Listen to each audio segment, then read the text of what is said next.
this edition of Accountability in Action. It's a very special episode today as we have Rick Hackman from Saxton Stump joining us. We have a very exciting show for you today where we dive into non-compete agreements. Just to give you a little perspective, it's August of 2023, so just keep that in mind as we look to the future and any content shared here today. So to start, you want to give us a little introduction and tell us about yourself? Sure. My name is Rick Hackman. I'm a lifetime Lancaster County resident. I'm chair of the employment group at Saxton Stump. We're a full-service firm with over 100 attorneys, and we have offices spread out throughout the mid-state. My primary practice, I've been practicing law for approximately, unfortunately, 25 years now. Okay. And I've always represented management employers with respect to employment issues. Gotcha. So great. Well, thanks for coming out. I appreciate it. This is great. Can't wait to dive into this topic. Thank you for having me. It's a hot topic. It is a hot topic, yes, absolutely. There's a lot of interesting things going on. I can give you a quick current overview of where we are. Both locally and nationally, there's sort of a movement to eliminate non-compete agreements, either entirely or limit them from a duration or scope standpoint. And it's a significant priority of the current administration. Gotcha. Now, typically and traditionally, non-compete agreements are limited by scope, duration, and whether they're reasonably necessary for the employer to protect their interests. And so each leg of that test is so slowly being whittled away in some respect to further limit the employer's ability to essentially lock up their employees with respect to competition or solicitation after those employees leave. But I would throw in one other thing. Like I said, I've been practicing law for 25 years. I've had more cases involving non-competes and questions involving non-competes in the last 5 years than I probably had in the 20 years combined before that. So to your point, it is a very hot topic, and it's something that it's constantly coming up in my practice. What is a common misperception in today's society about non-compete agreements? Well, with respect to my clients, mostly Pennsylvania clients, they believe non-competes are simply unenforceable, which isn't true. If non-competes are limited, again, in duration, scope, and essentially breadth, what's necessary to protect the employer's interests, they are going to be enforceable. It's a situation where if they're properly drafted by the employer or the employer's counsel, those restrictions can still apply. Now, as I said previously, things are slowly being whittled away, so who knows what's going on in the future. And but for the time being, they are enforceable if they're limited in certain respects. What challenges are currently present for entities in today's workforce as it relates to non-compete agreements? There are many challenges. It's the challenges both locally and nationally with respect to eliminating non-competes. Now, certain states already eliminate non-competes and ban non-competes. California, for example, non-competes are void, unenforceable. So if you, as a Lancaster County employer, have employees in California, you should be aware that if you have them sign any sort of non-compete or non-solicitation pertaining to clients and customers, that will be unenforceable going forward. There are other states across the country. Illinois, for example, limits non-competes to employees who make over $75,000 a year.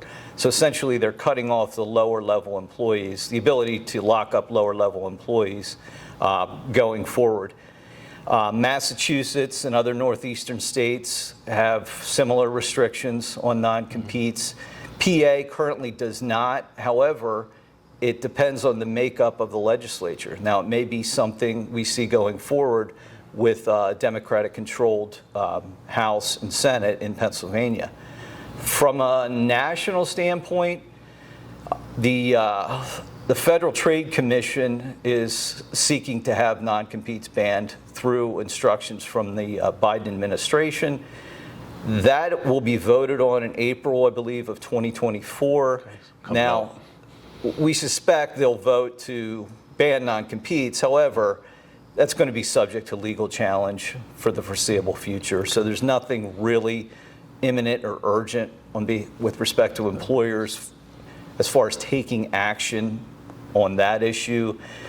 The other sort of, and I'll call it the backdoor way, non-competes are under attack is through the National Labor Relations Board. And when I say National Labor Relations Board, employers think, oh, I'm not union, it doesn't apply to me. That's not correct. The National Labor Relations Act, what the board enforces, applies to all employers. And how they work is it's a 5-member board. It's a very politicized agency, and currently it's appointed by the president for specific terms. Currently, the breakdown is 3 Democrats, 2 Republicans. And so we're now seeing cases. What happens is they'll get a case, an employee perhaps is alleging an unfair labor practice, that they were let go. That case works its way up to the National Labor Relations Board.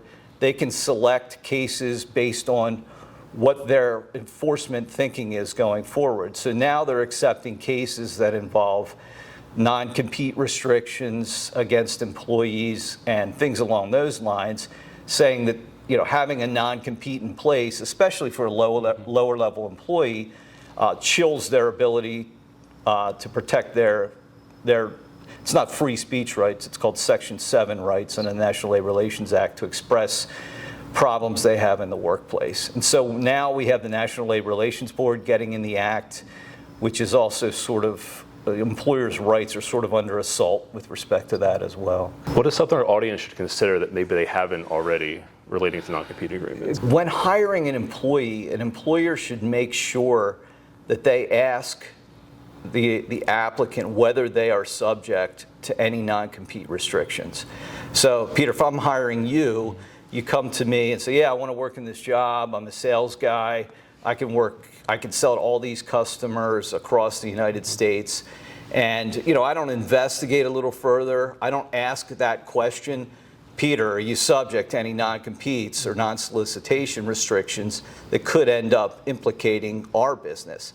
So you want to follow up with applicants on that issue and actually have them sign something in writing that they're not subject to non-competes. The reason being that me as the employer in that situation could subject myself to liability. So if I bring you on, I ask you if you have a non-compete, you tell me you do, I look at it and just make the decision, this doesn't matter, this is poorly written, Peter's good to go. Potentially, I could be subject to liability because if the former employer finds out about it and says, hey, you can't use Peter, Peter has this restriction, this is a violation of his restrictions, and you as the employer knew about it and you told him to go ahead and do it anyway, we're filing a lawsuit against you and we're naming you, the employer, as what's called tortiously interfering with contract, meaning essentially that I knew about the contract, I didn't care about it, and I told you to go ahead and do it anyway. So that's something that not a lot of employers investigate or take the time to look into, but you need to make sure that that's the case when you're bringing on your own Peter, right, for purposes, sales purposes or anything really. Any purpose, right, really. Right, absolutely. Good to know. Yeah. Give us a lot of good things to think about here. Any other closing thoughts? Anything you want to add relating to non-competes? The only thing I would say in the end is, continue, if you have a business where you need to protect information and solicitation of customers, don't be afraid to use a non-compete, a non-solicitation agreement, or a confidentiality agreement, because just be circumspect.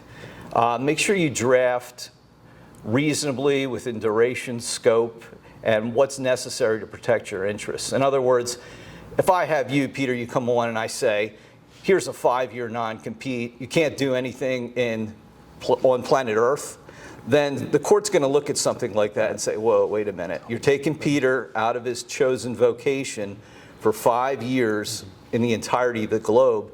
You simply can't do that. Pennsylvania courts have the ability to what's called blue pencil agreements. In other words, they can look at an agreement that's presented to them and say, well, you have in here that Peter's restricted for 5 years. We think based on his job and what he does, 18 months is more appropriate, not 5 years. Right. But if you're presenting an agreement that's so out of whack, that's so overbroad, so vague, and so ambiguous, the court may just strike it completely. Yeah. So just feel free to use them, but make sure they're properly drafted and that they protect your interests. And with respect to protection of interests, what I'm meaning is essentially the whole thought behind non-competes is how long does it take you as the employer to essentially get your house in order if someone leaves? Contacting your clients, contacting your customers, make sure those relationships are strong, make sure your information is protected. So that when it's referenced reasonably protect your interests, that's generally what we're referring to. So. Well, I appreciate your time today, Rick. This has been great. You gave me a lot to think about, or gave our audience a lot to think about, and I appreciate you coming out. Thank you very much, Peter. Appreciate it. Have a great day. Thanks.